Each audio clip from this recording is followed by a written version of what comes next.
জিভে জল আনা মিষ্টি বাড়িতে তৈরি করা যায়, তাও আবার কাঁঠালের বীজ দিয়ে 30 মিনিটে?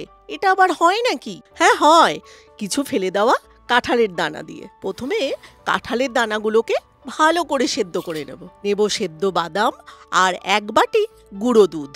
1 বাটি লিকুইড দুধও লাগবে, আর লাগবে কনডেন্স মিল্ক। এবার সবকিছু পেশাই করার পালা।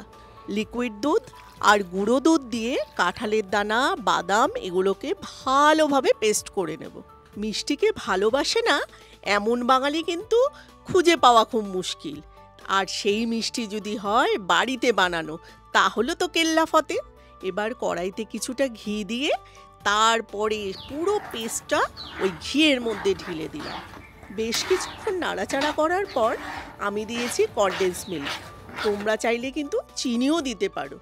তোমরা কেউ যদি চাও নারকেল কুড়িয়ে সেটাও কিন্তু এর মধ্যে ব্যবহার করতে পারো। আমি আজকে নারকেল দেইনি, কিন্তু আমি দিয়েছি কিছুটা কেশর।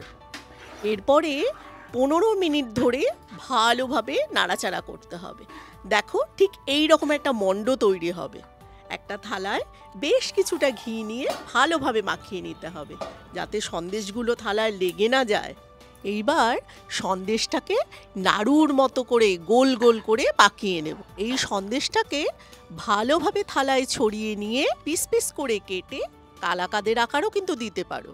আমি কিছুটা গোলাপ জল নিয়েছি, আর তার মধ্যে কিছুটা শুকনো গোলাপের পাপড়ি ভিজিয়ে দিলাম। এইটা মিষ্টি সাজানোর জন্য কাজে লাগবে। বাজার থেকে কিনে আনা চন্দ্রপুলির ছাঁচে ঘি মাখিয়ে নিলাম। এইবার গোল গোল করে রাখা নাড়ুগুলোকে ছাঁচের মধ্যে ফেলে চেপে চেপে একটা করে আকার তৈরি করে নিলাম।